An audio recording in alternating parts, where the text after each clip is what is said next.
Mi nombre es Fabiola Denise Pérez Reina. Soy de la Facultad de Ciencias de la Comunicación de la UANL. Estoy en la carrera de Ciencias de la Comunicación. Este video es la evidencia número 4 y trata acerca de la violación de los derechos de niños, niñas y adolescentes.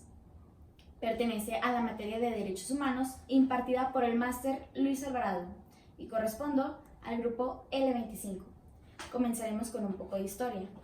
En 1924, la Sociedad de Naciones aprobó la Declaración de Ginebra, un documento que pasó a ser histórico, ya que por primera vez reconocía y afirmaba la existencia de derechos específicos de los niños, así como la responsabilidad de los adultos hacia ellos. Las Naciones Unidas, o sea la ONU, se fundaron una vez terminada la Segunda Guerra Mundial. Después de la aprobación de la Declaración Universal de los Derechos Humanos en 1948, la mejora en el ámbito de los derechos reveló ciertas deficiencias de la Declaración de Ginebra, proporcionando así la modificación de dicho texto.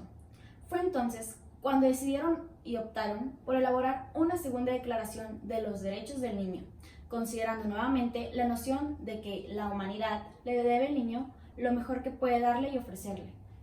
El 20 de noviembre de 1959 se aprobó la Declaración de los Derechos del Niño de manera unánime por todos los 78 Estados miembros de la ONU.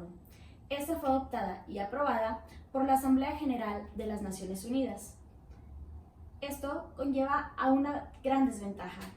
Muy poca gente sabe de la existencia de estos derechos, ya que por dos razones. O no se quiere implementar la cultura de la lectura, o también no se tienen las posibilidades para poder tener toda esta información.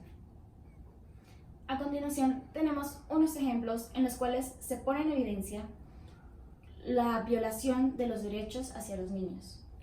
Por ejemplo, niños que son hijos de mujeres víctimas de la violencia doméstica también son considerados víctimas, ya que son expuestos a situaciones de violencia.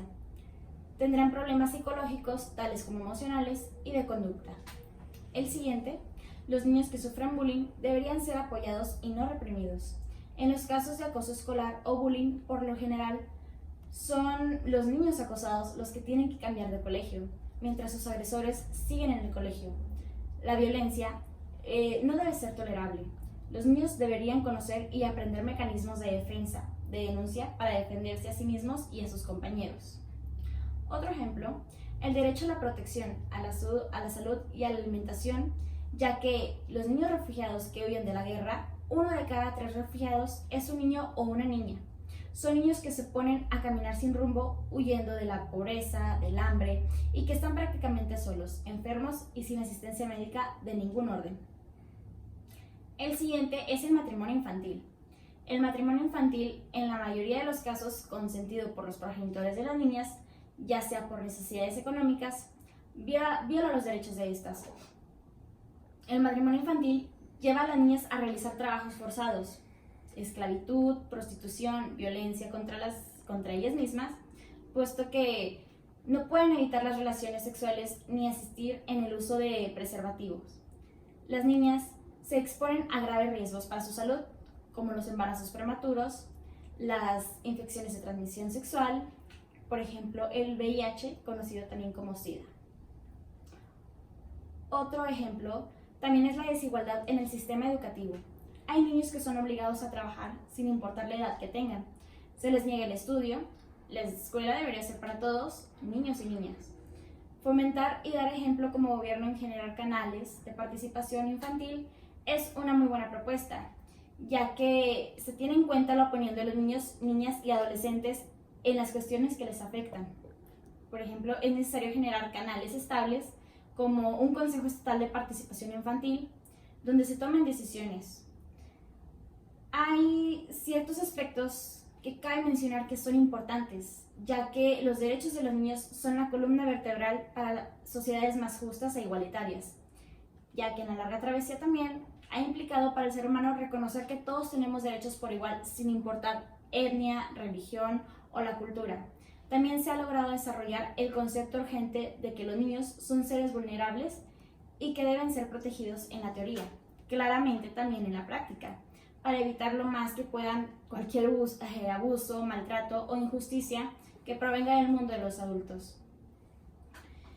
Uno también de los aspectos más importantes es que los niños y niñas del planeta Tierra son los que más sufren ante eventos trágicos como la hambruna, la miseria, la pobreza, prostitución, la discriminación, y por eso es central asegurar sus derechos desde la teoría para que todos los países se responsabilicen por cumplirlos, implementarlos y ver por su seguridad. Aún así, debemos mencionar que mucho tiempo ha pasado desde la Declaración Universal de los Derechos del Ser Humano de 1948 y la Convención de Derechos del Niño de 1989. Los aspectos teóricos que yacen tras de la Declaración de Derechos del Niño en todo ámbito social, tenemos que cumplir ciertas obligaciones, pero por el cumplimiento mismo de las mismas podemos acceder a nuestros derechos adquiridos, tenidos estas una clasificación de acuerdo a normas explícitas, que son emitidas por una autoridad competente y aceptadas de forma expresa, como también las normas implícitas, que son relativas a las normas de convivencia y a aquellas que, si bien no son expresadas, apuntan al bienestar común. Cuando somos pequeños, no tenemos conocimientos por los cuales nuestros padres deben de cuidar de nosotros, teniendo además la asistencia de políticas de Estado que deben garantizar las condiciones para que estos pequeños ciudadanos puedan contar con el cumplimiento de estos derechos fundamentales, que son conocidos como los derechos de los niños. A continuación, la Declaración de los Derechos de los Niños establece 10 principios.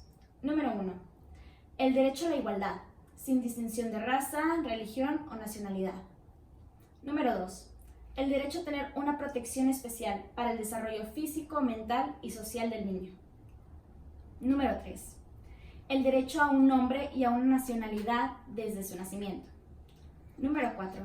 El derecho a una alimentación, vivienda y atención médica adecuada. Número 5. El derecho a una educación y a un tratamiento especial para aquellos niños que sufren alguna discapacidad mental o física. Número 6. El derecho a la comprensión y al amor de los padres y la sociedad. Número 7. El derecho a actividades recreativas y a una educación gratuita. Número 8. El derecho a estar entre los primeros en recibir ayuda en cualquier circunstancia. Número 9. El derecho a la protección en contra cualquier forma de abandono, crueldad y explotación. Y por último tenemos la número 10. El derecho a ser criado con espíritu de comprensión, tolerancia, amistad entre pueblos y hermandad universal. En conclusión de todo esto, quiero decir que los niños y las niñas, también como los adolescentes, son expuestos a abusos, maltratos, discriminación, rechazo, violación. Por ende, tenemos que tener los ojos muy puestos en ellos, ya que si no somos nosotros, entonces ¿quiénes serán los que hagan valer sus derechos? Tenemos que estar muy alerta ante cualquier señal de comportamiento extraño de ellos. Por eso mismo los invito a que pongamos atención a nuestros niños, hijos, sobrinos, hermanos, primos, cualquier niño que encuentres. Pon mucha atención en él porque puede estar sufriendo de alguna u otra manera una violación en sus derechos. Entonces es muy importante que tomemos en cuenta eso y que el gobierno también trate de hacer que se implementen sus derechos como debe de ser, al pie de la letra, tal y como está escrito. De mi parte es todo. Algunas bibliografías son www.cndh.org.mx. La otra es www.gov.mx.